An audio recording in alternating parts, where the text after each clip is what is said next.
conversación del día de hoy. Hoy estaremos hablando sobre los negocios internacionales y cómo estos son un factor que definen al mundo del día de hoy. ¿Quién se podría imaginar un México sin sushi, o sin ramen, o sin cualquier producto japonés? Aunque esto podría ser un ejemplo muy simple o muy absurdo, es gracias a un tratado de libre comercio entre Japón y México que al día de hoy podemos llegar a tales cosas tan simples como el ir a la vuelta de la esquina y conseguir un sushi. Para ahondar un poco más sobre esto y profundizar en el tema del día de hoy, trajimos hoy a un miembro del Comité Regulatorio del Tratado de Libre Comercio entre Japón y México, el licenciado Andrés Urbina.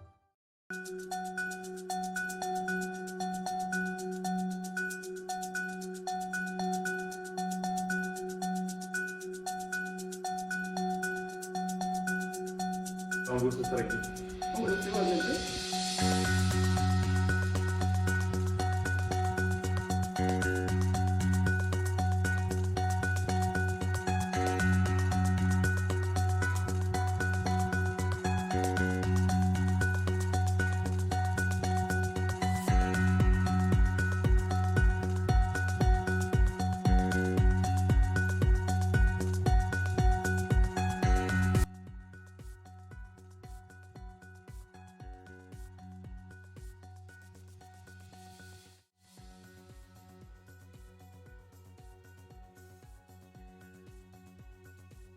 Entonces, Andrés, tú como miembro de un comité y específicamente de un tratado de libre comercio entre Japón y México, ¿cómo es que puedes decir que se originó este mecanismo? ¿De dónde es que surge todo este tratado? Pues ese tratado lo podemos remontar de hecho hasta la época colonial, cuando empezó la interacción entre Japón y México. Inicialmente estos dos países, en ese entonces México era Nueva España, la provincia española. En el puerto de Acapulco, que ahora lo conocemos como Acapulco, se realizaba el comercio más que nada de partes de Filipinas, que en ese momento estaba bajo el control japonés. En ese momento fue que empezaron a emigrar bastantes doctores, guerreros y muchas cosas de la época colonial que venían a visitar Nueva España. Así se empezó a realizar el intercambio de especies y todo eso, y fue que se empezaron a abrir un poco más. Ahí es donde por primera vez vemos la introducción de los japoneses mexicanos. Aunque todavía no estuvieran definidos totalmente como mexicanos y japoneses. Exacto.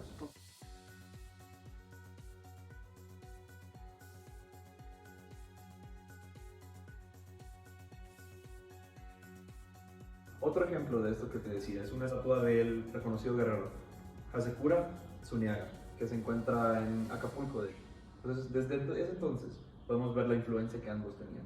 Y es por eso que siguiendo la restauración de los Meiji, los emperadores, que ya se firma el primer tratado entre México y Japón. Este tratado de amistad, comercio y navegación en 1888. Este fue la primera evidencia de que se iba a formar un tratado unos años después. Claro, no sabíamos que iba a ser 120 años después. Bastantes años después. Bastantes años. Entonces, dando un salto en esta cronología, ¿qué es el siguiente acontecimiento que va a marcar ya definitivamente este documento? Sí. Lo que marca después fue en la Segunda Guerra. Siguiendo la cronología de la Segunda Guerra, las consecuencias y todo lo que sucedió, pues muchas naciones estaban aprovechándose de Japón. De las únicas naciones que sí consideraron a Japón como un aliado benéfico fue México. Eso se denotó en la continuación del tratado. Y de hecho los japoneses aprecian mucho esto, o lo apreciaron en su entonces. Y fue que pues ahora vemos los remanentes por la ubicación esencial de la Embajada de México en Tokio, que está a un lado de la casa del primer ministro.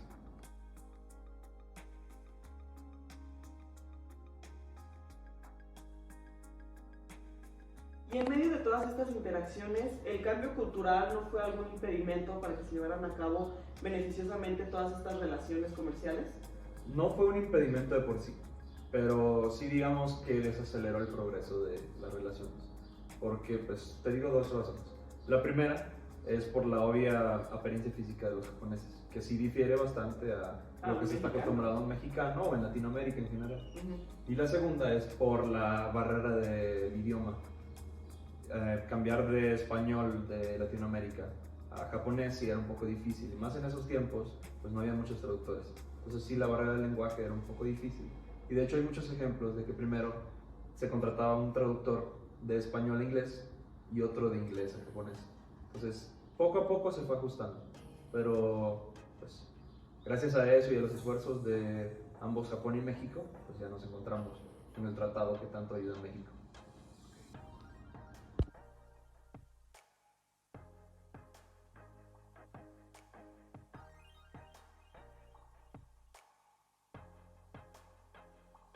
Entonces, después de todas estas relaciones en que fue algo beneficioso para México, que hubo esas barreras de comunicación entre culturas, ¿cómo fue esa situación internacional que dio pie y el momento para que se diera ese tratado de libre comercio? Okay. Ya habiendo hablado de los antecedentes, específicamente fue la economía emergente japonesa. Como sabemos, después de la Segunda Guerra recibió mucha ayuda financiera de potencias mundiales como Estados Unidos y Francia, entre otros. Y así, cuando la economía japonesa estaba subiendo de valor, atrayendo más inversión y buscando inversión directa en el extranjero, fue que se vio la posibilidad de abrirlo como una potencia latinoamericana. Entonces, buscando, analizando entre todas, se vio que la prioridad pues era México. Ya con eso, pues un comercio internacional entre ambos y un tratado de libre comercio que pues formalizara las relaciones y que ayudara a bajar tarifas o aranceles, pues ya volvería todo mucho más fácil entre ambos. Y todo esto era más sencillo y beneficioso para México porque tengo entendido que México también estaba en busca de generarse comercio con algún otro país y como Estados Unidos en ese momento también estaba en un momento de mucho auge, no lo estaba pelando, entonces fue en ese momento, por así decirlo, en el que Japón estaba buscando a alguien en Latinoamérica y México, al no tener la atención de Estados Unidos, fue el que decidió crear el comercio. Exacto. México quería traer inversión extranjera y Japón estaba buscando. Entonces fue una verdadera coincidencia que pues formalizaran aún más las relaciones con el tratado que habían firmado en 1868. Esto fue en...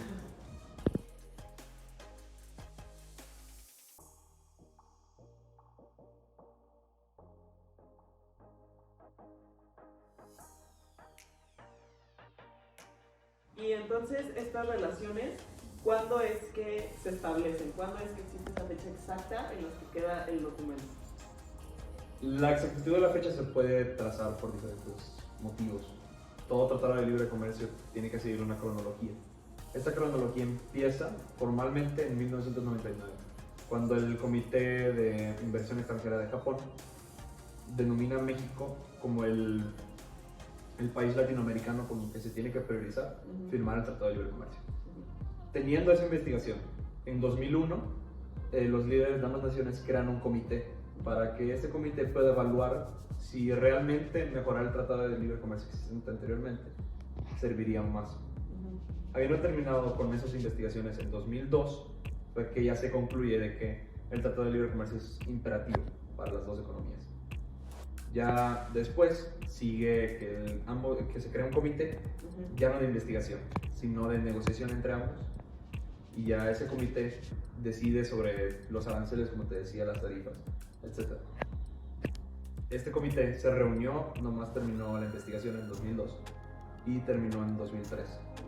Con las negociaciones ya terminadas, en 2004 es que se firma finalmente el Tratado de Libre Comercio para el mejoramiento de la economía de Japón y de México. En 2005 es que finalmente entra en vigor. Ciertamente, el Tratado de Libre Comercio entre Japón y México estaba diseñado para cumplir el propósito económico y, como ya comentamos, el propósito económico hizo su mayor fervor en cumplirlo. Aún así, siento que es muy importante también discutir el factor social o cultural de este tratado. Entonces, el aspecto social es importante distinguirlo en dos. Por un lado, el aspecto social de mexicanos en Japón y por otro, de japoneses en México. Más que nada, hemos visto desde el tratado que se firmó una comunidad japonesa en aumento aquí en México, como se vio en la formación y la institución del Liceo Mexicano-Japonés, donde se forman ya sean mexicanos y japoneses que viven en la Ciudad de México. Esto puede parecer un logro simple, como formar un instituto, un liceo, una prepa, pero en realidad es algo mucho más complicado que eso, por el simple hecho de que supone una cooperación absoluta entre ambos gobiernos, es decir, ambas embajadas, para establecer el lugar y para combinar el plan de estudios que pueda perfeccionar esa cultura japonesa en México y al otro lado, México con japoneses. Esto entonces forma eso que llamamos la complementariedad de ambas culturas, donde ambas se logran conectar o fusionar para generar una cultura propia. Y esto no es como algunos expertos dicen que es apropiación cultural o gentrificación incluso, sino que es la oportunidad de abrir la interculturalidad, donde ambas culturas y los factores sociales de ambos grupos sociales se aceptan y se complementan entre sí. Eso pues no solo decir de que convierta a un grupo más feliz que el otro, sino que permite que convivan en este mundo más globalizado que nunca. Y siento que esto, así como al lado de lo económico, se vuelve muy importante en este tratado y por eso merece discutirse.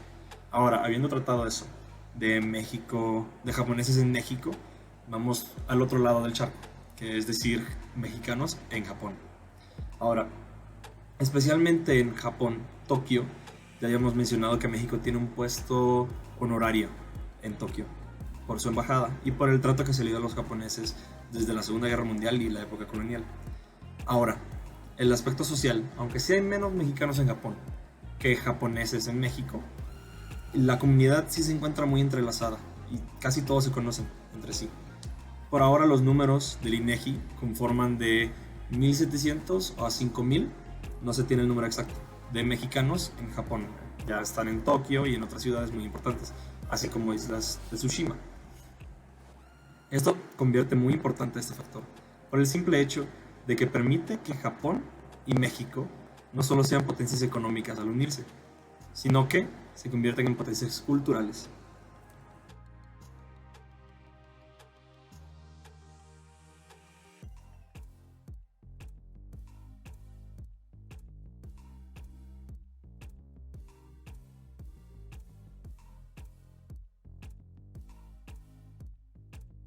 Continuando con la sesión del día de hoy, también tenemos otro invitado que es experto en la materia de las relaciones internacionales, Sergio Rubalcaba, el cual nos hablará sobre las consecuencias, tanto beneficiosas como perjudiciales, que ha tenido este tratado en México y Japón.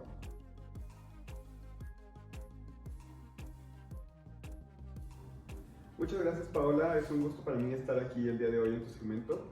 Pues mira, este tratado ha traído bastantes consecuencias para las economías tanto mexicanas como japonesas, debido a que Japón es uno de los principales socios comerciales para México, representa el sexto lugar para nosotros como economía, además de que pues no es para nadie un secreto el hecho de que Japón es potencia en cuanto a tecnología y en cuanto a todo este aspecto de manufactura. Entonces, el que México tenga relaciones diplomáticas y relaciones de este tratado con Japón nos acerca más a ese tipo de tecnología, por lo cual esto puede ser bastante beneficioso para toda la calidad de productos que ofrecemos nosotros para el extranjero como para exportaciones.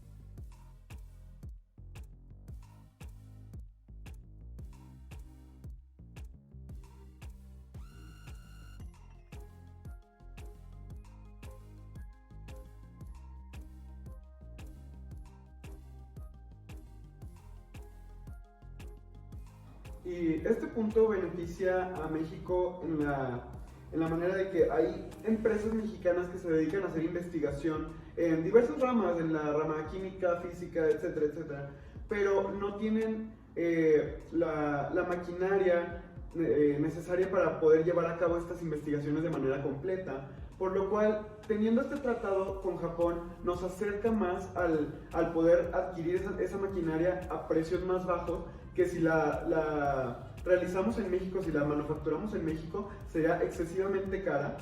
Y este tratado lo que nos ha ayudado es a mantener tasas arancelarias más bajas que las que tiene con otros países.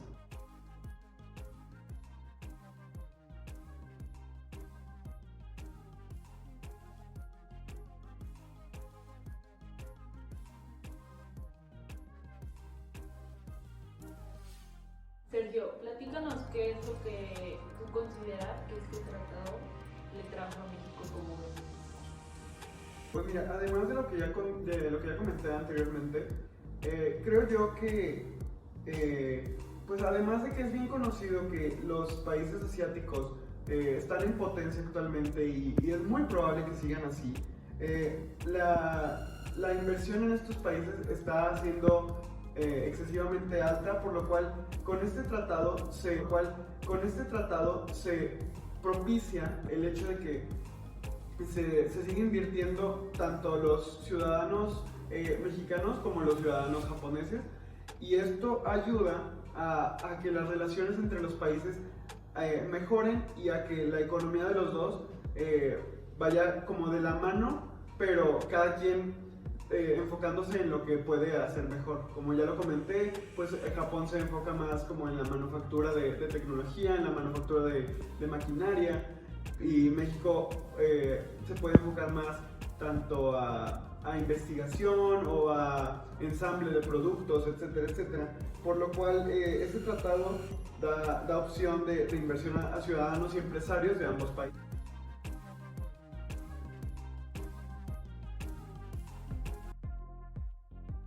Además, este tratado es bastante importante debido a que abarca un gran número de industrias que ayudan a la economía mexicana.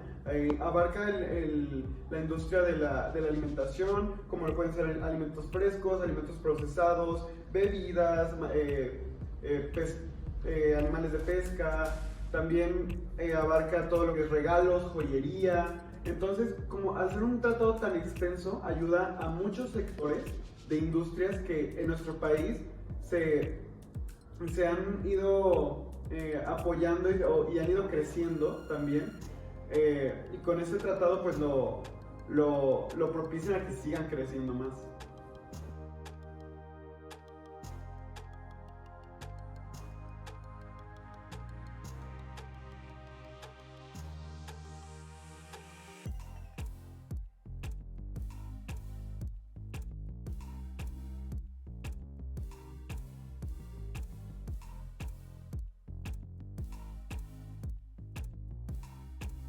Mire, también es muy importante que México le da a Japón alrededor del 44% de acceso a las fracciones arancelarias en todas las industrias que México no produce, como puede ser la industria automotriz, la industria manufacturera, etcétera, etcétera.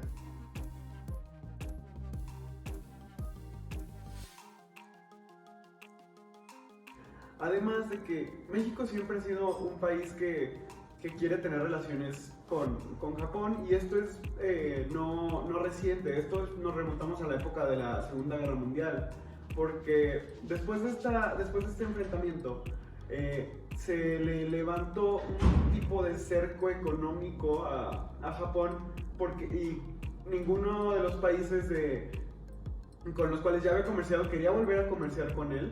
Entonces, al México intentar comerciar con él, pues ya se notan las ganas de crear una relación, ¿sabes? Sí, anteriormente ya teníamos a otro experto hablando de lo mismo. Y pues...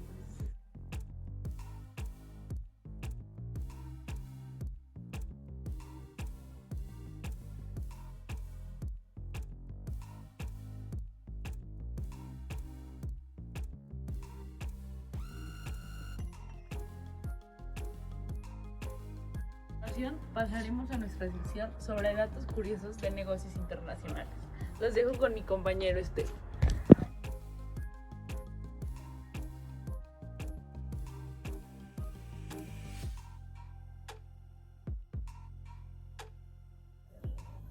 Hola, soy Esteban Rodríguez y voy a dar un poco más de contexto a las amenazas y oportunidades que tiene México en su relación comercial con Japón.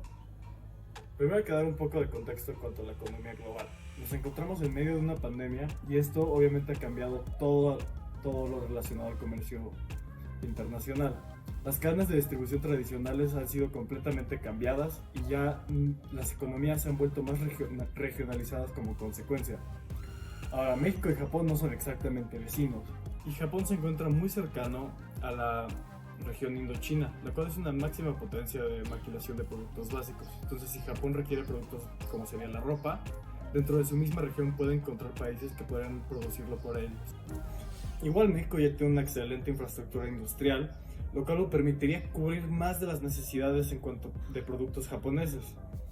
Por ejemplo, si alguna empresa japonesa quiere alejarse del mercado chino para producir aquí en México y estar más cerca del mercado americano, sería excelente que pudieran abrir sus fábricas aquí, como una fábrica enorme de, digamos, como sería Sony, la cual tiene un gran mercado en Estados Unidos, y si produce aquí en México sus productos sería una excelente ganancia para ellos. Porque recordemos, una de las mayores ventajas de México es su posición geográfica. Está al lado de una de las mayores potencias, si no la mayor potencia, la cual es un mercado enorme para todo tipo de productos, todo tipo de empresas. Y México es un país relativamente barato a comparación de establecer operaciones ahí en Estados Unidos. Pero regresando un poco a las polémicas, igual hoy en día es un poco controversial que una empresa llegue a México y se establezca, porque esto puede desplazar un poco las empresas locales y causar una disrupción como a la economía local. Entonces también tendría que ser algo un poquito más contacto, digamos. No podría nomás llegar a Japón y poner su fabricota de Sony en medio de sepa Dios dónde, porque esto igual podría causar problemas con la comunidad local, con gente, con activistas que buscan fomentar más el progreso económico local.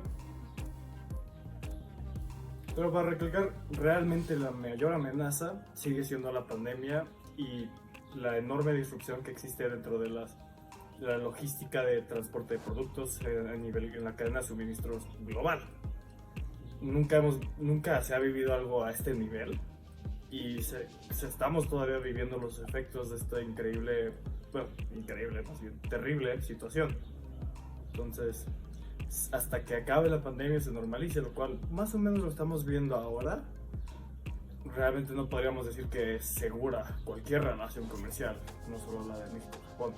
Pero pues, poco a poco se va normalizando, se va adaptando, pero igual tampoco hay que celebrar que ya estamos acabando, cuando en realidad ahorita se están viviendo puntes de contagios.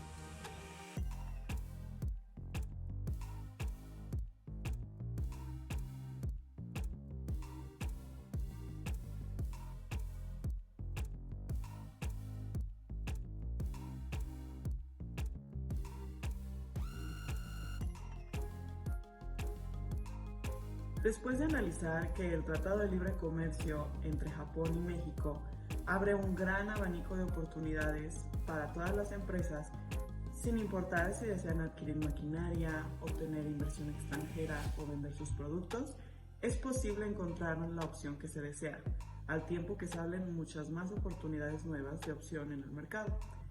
Pero después de ver todos sus beneficios o perjuicios que ha traído, los antecedentes con los que se llevó a cabo, ¿cuál es el futuro de este acuerdo? Al día de hoy, México se ha convertido en un proveedor líder de varios productos como carne de cerdo, de res, aguacate y calabazas, como otros productos en Japón. Mirando el comercio a través de un alcance anual, las ventas mexicanas a Japón enfrentaron un aumento de 2.5 veces más que otros años, incluso alcanzando y estableciendo récords cada año. Este aumento se puede notar con las aperturas que ha habido de tantas empresas automotrices japonesas en varios de los estados mexicanos. El mercado japonés representa una gran oportunidad para la diversificación de mercados del campo mexicano.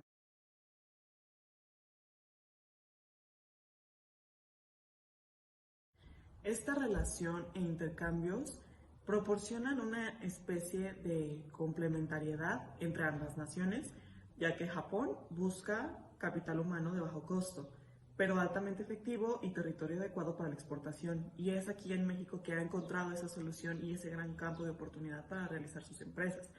Desde entonces, México se ha convertido en un centro de los automóviles japoneses en exportaciones para los Estados Unidos y todas las partes de América Latina y el Caribe.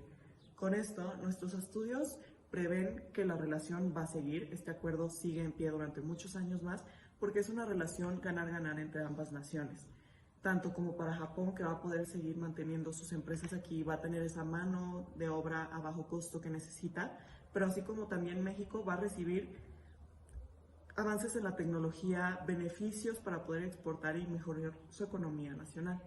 Hablando específicamente de México y los beneficios que trae este acuerdo y que serían las razones por las que se prevé que se mantenga la relación, es que se establece una preferencia para la adquisición de maquinaria pesada, para productos de alta tecnología, para algunos productos químicos o maquinaria de precisión. Este punto beneficia principalmente a aquellas empresas mexicanas que se encargan de investigación o que necesitan adquirir maquinaria que no se fabrica en México y que de otra manera resultaría excesivamente cara. Japón nos brinda aquello, nos da oportunidades para manejar estos campos y que sin duda alguna será un beneficio para ellos el que nosotros adquiramos sus productos y así como también nosotros creceremos en cualquiera de los ámbitos que se relacionen. Existen estadísticas y hechos que hablan por sí mismos. En primer lugar, se muestra que el comercio entre ambos ha ascendido 20.3 millones de dólares y que se ha centrado principalmente en productos agrícolas, alcohol y repuestos para automóviles. Las empresas japonesas también invirtieron alrededor de 12.000 millones en México y hay mucho más en camino. Apenas este mes, Nissan anunció una inversión de más de 700 millones en México. Hablan por sí solos los resultados, es por ello que estamos casi seguros que este acuerdo seguirá durante muchos años más si es que se maneja de una manera adecuada.